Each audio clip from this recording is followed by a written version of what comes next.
Masechet Baba Batra, Daf Samech He. Yesterday we saw the case where I sell you a field and I keep the cistern for myself. And the question was, what about the pathway to the cistern? Do we assume that just like I kept the cistern, I keep the pathway also? That's the opinion of Chachamim, because Chachamim say when a seller sells something, he does so be'ayin ra'ah, that he sells it in a stingy way. I only sold you the field, and I kept for myself the cistern, and I want to keep for myself also the pathway, and therefore I don't have to buy it again. That was Chachamim. However, Rabbi Akiva says that someone who sells, we assume he sells be'ayin yafa. He sells generously. And therefore, they didn't say anything specific about the pathway, but we assume that since I sold you the field, I am generous and I sold you all the rights to the field or to the house.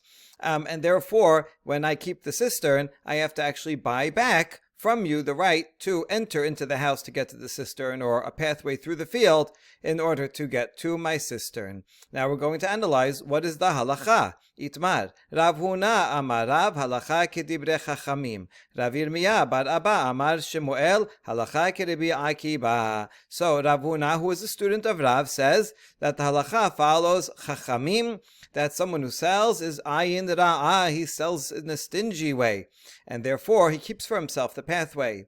However, Rav Yirmiyah bar Abba says in the name of Shemuel, no, halacha is like Rabbi Akiva, that he sells in a generous way, and he gives away that pathway and he would have to buy it back. Amar le Rav Yirmiyah bar Abba le Rav Huna, v'hazimnin sagin amri takame derav hilcheta k'Rabbi Akiba vela amar li vela midi. However, Rav Yirmiyah bar Abba, he's the Amora who said that in the name of Shemuel the halacha is Rabbi Akiba, and so now he challenges Rav Huna, who just said that the halacha is like Chachamim, and he says many times I repeated this Mishnah, the Mishnah that we just learned, in front of Rav, and I said halacha is like Rabbi Akiba, and he did not correct me. He did not tell me anything. So that suggests that Rav would agree that halacha is like Rabbi Akiba. See, Rav Yirmiyah bar Abba is trying to prop up his own position. He agrees with Shemuel that halacha is like Rabbi Akiba, and he wants to argue that Rav also would say that halacha is like Rabbi Akiba, and he said that often in front of Rav, and Rav never corrected him, and so Rav Yirmiyah bar Abba is challenging Rav Huna. Rav Huna, why are you saying that halacha, according to Rav, is like Chachamim? Rav seems to agree that halacha is like Rabbi Akiba. And Rav Huna answers, Amar le hechi tanita, how did you teach the Mishnah? Right? What formulation of the Mishnah did you use? Amar le ipecha tanena. So he said the Mishnah, and his version was the opposite of the version that we have. And so he says, oh, that's why he didn't correct you. Mishum hachila amar lach velamidi. That's why he didn't tell you anything, because even though you said halacha is Rabbi Akiva, in your version, Rabbi Akiva is the one that said ayin ra'ah, the seller sells in a stingy way. So you said Rabbi Akiva sells in a stingy way, and then you said halacha is like Rabbi Akiva. Rav said, well, I agree with your conclusion. What's the difference if it's Rabbi Akiva that said it or Chachamim that said it? As long as you got the right conclusion, you have a different version of the Mishnah. Okay, fine. Maybe your version, maybe that's an authentic version. I don't know. But the point is, you said the halacha the right way. That's why he didn't correct you. Oh, so now we conclude that Rav, in fact, ruled that someone who sells is be'ayin ra'ah, which is what Rav Huna said, according to our version, which is the opinion of Chachamim. Okay, now that we established what Rav and Shemuel said, we have a corollary. Amar le Ravina le Rav Asher lema azdu le ta'amayhu. Ravina tells Rav Asher, it seems that Rav and Shemuel, in this machloket about halacha being like Chachamim or like Rabbi Akiba, they follow their own reasoning that they say somewhere else. Very often, Lema introduces something that we're going to reject. But in this case, actually, we're going to accept it. And it is. Rav and Shemuel are consistent with their opinions. And so instead, we're going to ask about this. Why do they need to say it twice? If it's the same principle, they could have said it once and we could derive it ourselves. So let's see what the other case is first. Amar Rav Nachman Amar Shemuel. Rav Nachman was a student of Shemuel, and he reported the following halacha. Hachin shechalku אין להם לא דרך זה על זה, ולא סולמות זה על זה, ולא חלונות זה על זה, ולא אמת המים זה על זה. If you have two brothers who inherited an estate from their father, and then they decide to split it, and they say, okay, you get this field, I get that field. You get that house, I get this house. We're treating the splitting of the inheritance like a sale. In effect, the inheritance was a partnership owned by both of them. And then when they split it, this brother is in effect giving the acquisition, giving the rights of the certain field to the other, like he's selling it. So we're treating that splitting like selling. And the ruling here of Shemuel is that once they split it, they do not have a pathway. We do not assume that one can pass through the field of the other in order to get to his field. Let's say that's the way to get there, or as a shortcut. And the father, when he was alive, he used to walk through the field on the left to get to the field on the right.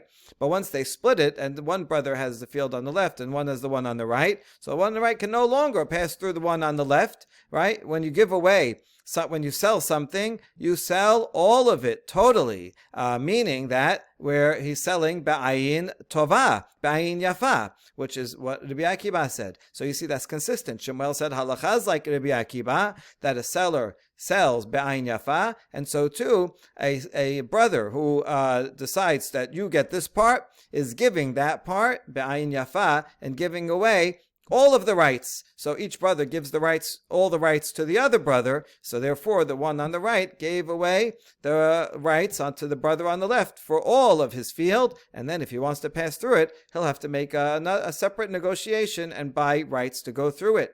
And similarly, the right to have a ladder. Let's say when the father was alive, he had a building over here and used to put a ladder on this side of the field to go up onto the roof.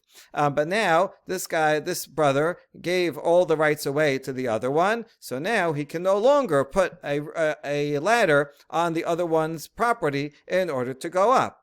And similarly, windows. Let's say there's a house there with windows. When the father was alive, it's all his land. If he wants to build something right up against the window and cover it up, he can do that. But now that they split the land and there's a house there that has a window, so he has a right to that window, to that airspace, and the other brother cannot come and block it up because he gives away that window and all the rights of the window. And similarly, if there's a water channel that's passing through one of the properties and he gives away that property, then he has to buy back the right for the water channel to go through the other's property. So we see here that in fact Shemuel is following his opinion that just like a seller sells with a generous way, so two brothers that split it in a generous way, and they give each other all the rights to that side of the land.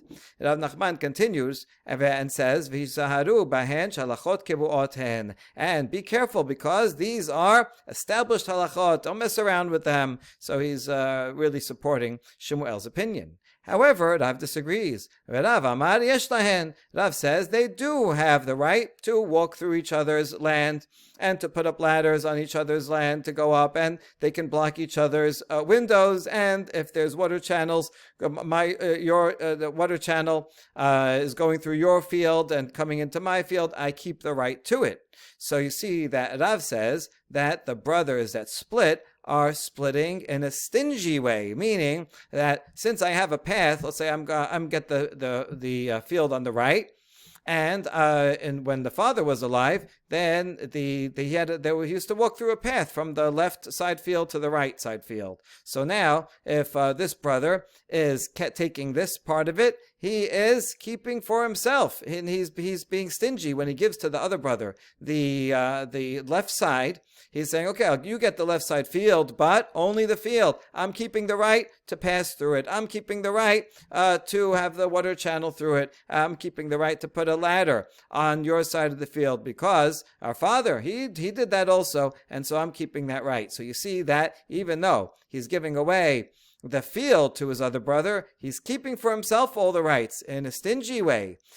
So that's, well, they're doing it to each other, so it's fine. But that follows the opinion of Chachamim, and that's the opinion of Rav. So there we go. Shemuel is saying that, and we're assuming that the seller and the giving and the splitter of the property is the same thing.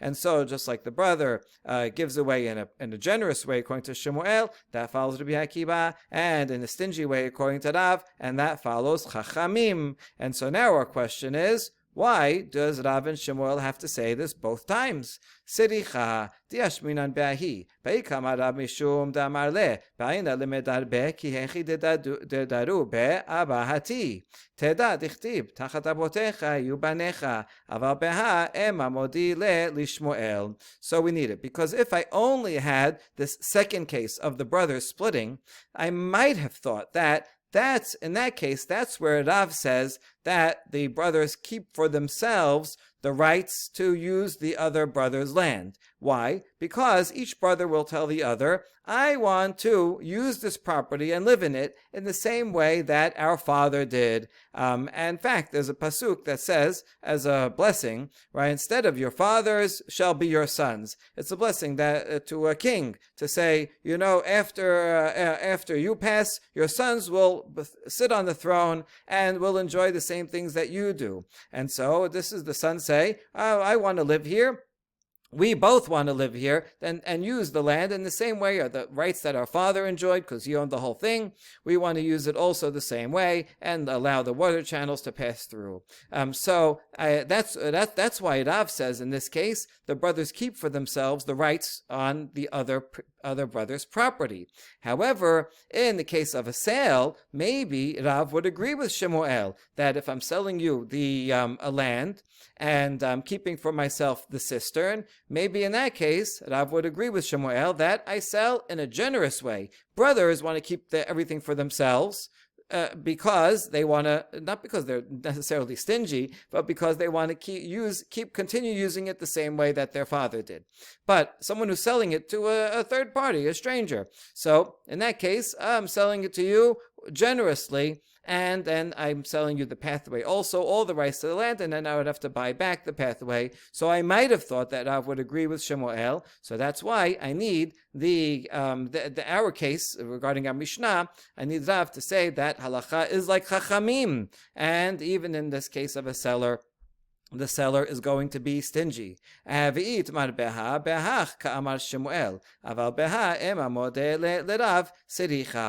I only had the case of the Mishnah, I would say that in the case of the Mishnah, that's where the Shemuel says, like Rabbi Akiva, that a seller sells generously because sellers are generous. He's getting paid good money, so he says, yes, take all the rights, and then he'll have to buy back a pathway. But in the case of the brothers splitting, we might have thought that Shemuel would agree with Rav, because the brothers, they want to continue using the land the same way the father did, so they want to each retain the rights from on the other brother's field to pass through it. And so I might have thought that Shemuel would agree with Rav, and so we need Shemuel to tell us in that case also that he says, no, the brothers split in a generous way, and they do not have a right to pass through each other's land or to put up ladders on each other's land. And so we conclude here that, in fact, Shemuel is consistent in both cases, and Rav is consistent in both cases, and we need both of them because we could not derive one from the other.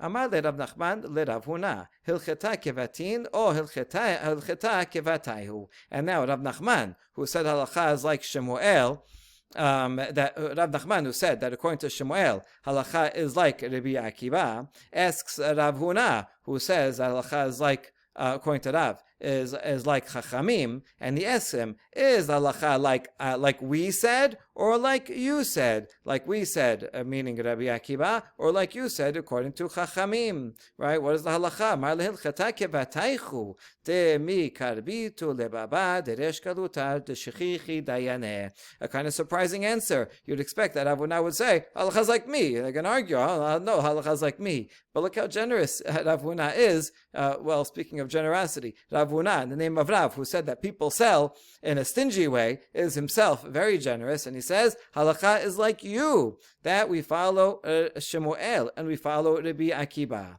Why? Because you, Rav Nachman, live close to the gate of the exilarch. The Resh Galuta is the political head of the community in Bavel. He's also a sage, and people would come to that gate for judgment. That's where the court was, and so you have a lot of cases, a lot of civil cases there, a lot of judges there, and so you know better what the halacha is in a monetary case like this. And so therefore Rav Huna is very humble. He says, listen, even though I heard from Rav, and Rav said halacha is like chachamim, but I will defer to you because you live where all the judges are, and so therefore I will follow you to be the halacha. And even though of course he'll still argue on his side in a theoretical manner, but for halacha l'maaseh he will agree to follow Rav Nachman.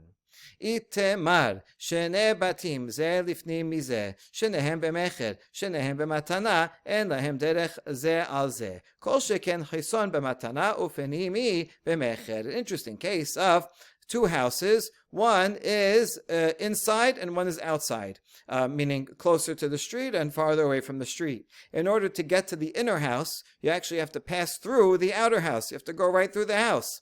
Okay, now one guy owned both of them, and then he sells them, but he sells the outer house to one person and the inner house to another person. So they're both sold, or if he gives them as a gift, he gives both of them, but he gives them the outer house as a gift to one person and the inner house as a gift to another person. So the halacha is that they cannot pass through each other's homes. When he gives it away totally, or sells it totally, and therefore he sells the guy who owns the outer house full rights to the outer house, and that means no one can trespass into it. He is not selling, even though when he owned it himself, he passed through to get to the inner house, but when he sells the outer house, he's selling it totally without a right to get to the inner house. So therefore, the guy who owns the inner house, who now bought or got as a gift the inner house, will have to go and deal with the outer house guy and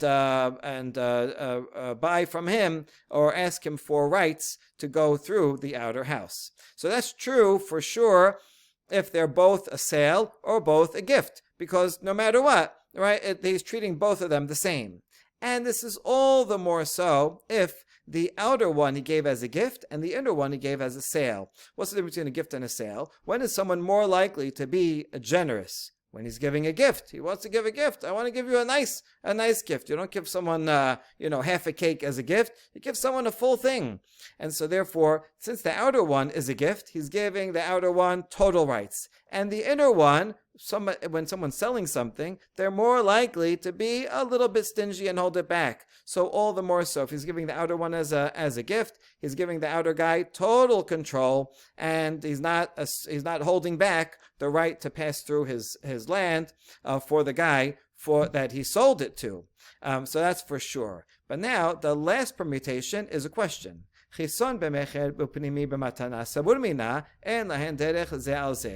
first discussed the opposite case, where the outside house is sold and the inner house is a gift. At first they thought to say that this is the same halacha as all the other three permutations, that neither has a right to the other, and the guy who bought the outer one does not have to give a right to the guy who got as a gift the inner one to pass through. That's what we first thought. But then we found a proof that it's not so. Velahi milatenan. We,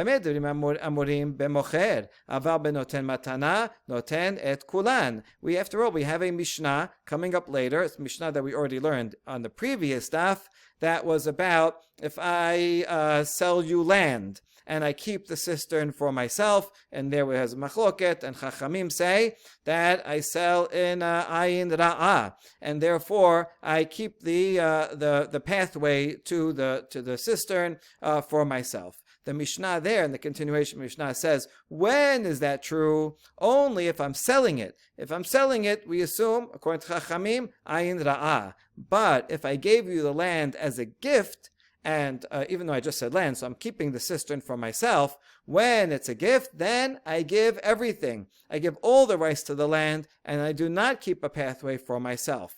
Right? And so we see from this Mishnah that when you give a gift, it's even according to Chachamim, that say when you have a sale, it's ayin ra'ah, a seller gives stingily, but when you give a gift, it's be'ayin yafa.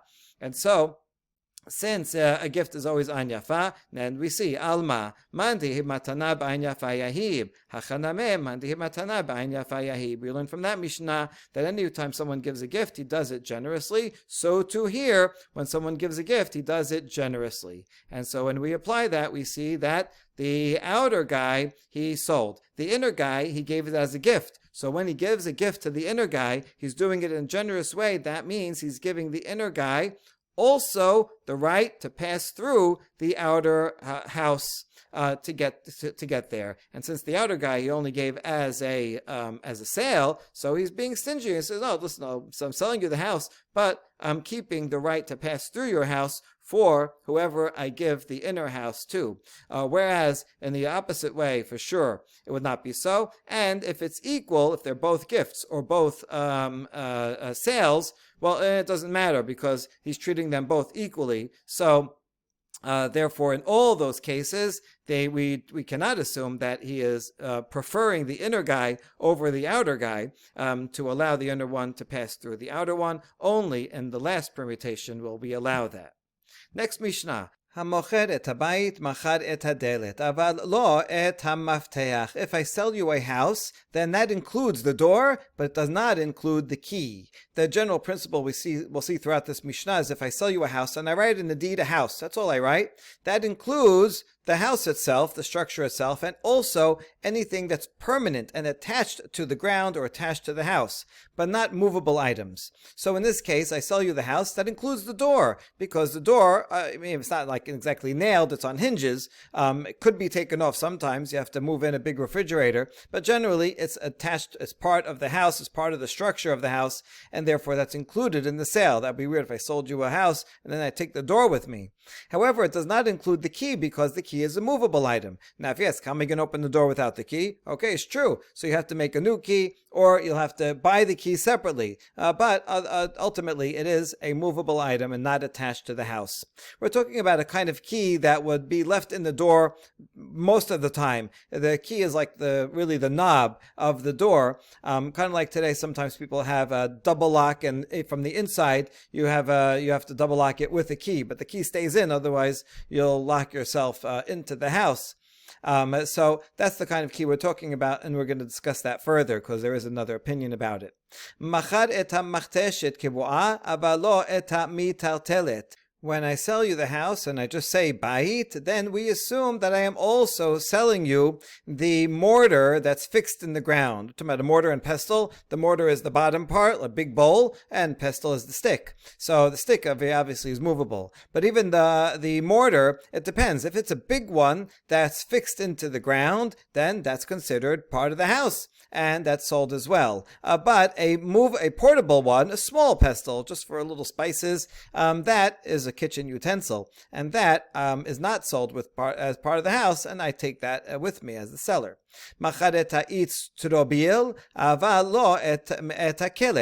I sell you a house, then that includes the lower millstone, but not the upper millstone. Here's a picture of a Roman time millstone. So you have a lower millstone, that's this part on the bottom. You can see in back here that there's a, inside there's a kind of, it goes a cone shape, round shape inside. This bottom part is attached to the ground, doesn't move. And then on top of that, you place this top thing here that moves around. You have a stick to push it around, and you put the grain inside. There's a hole, it's hollow, and then it goes inside, and as you push it around, it grinds the grain. So the upper part is movable, and you can take it away. So therefore, when I sell you the house, I can take the top part with me, but the bottom part that's fixed to the ground is part of the structure, and therefore is part of the sale.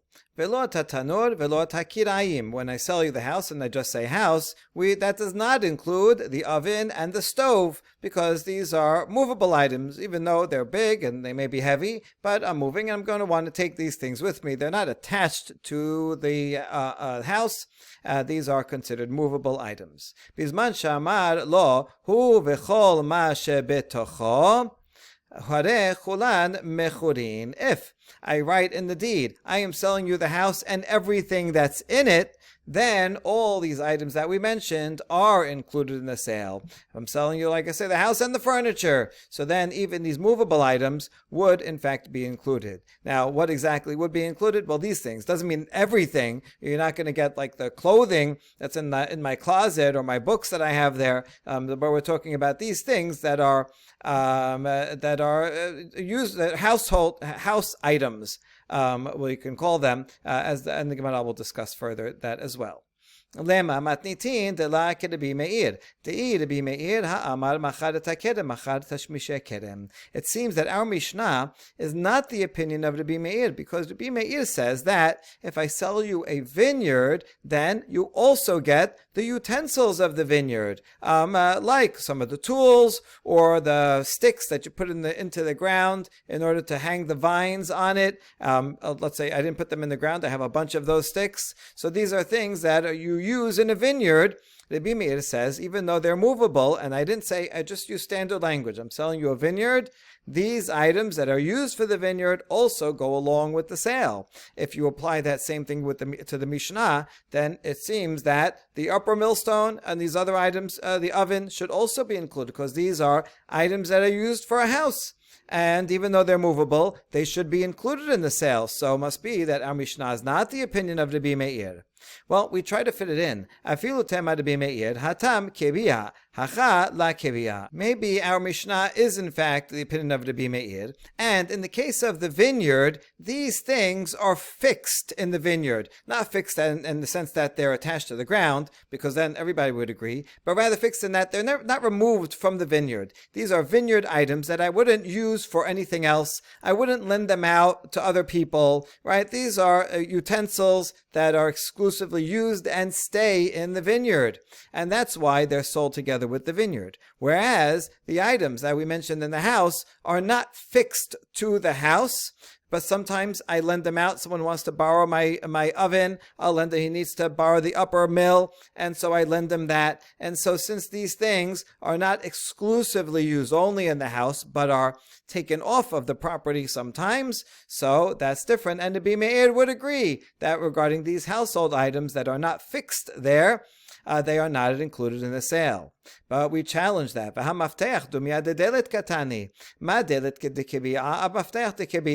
After all, a key, it says a key, right back to back with a door. And just like a door is fixed, this is a door of this house. You never lend out your door or move it and use it for a different house. So too, the key is a particular key that's used for this house. You can't use it for any other house. You don't lend out your key. It wouldn't even work in somebody else's door.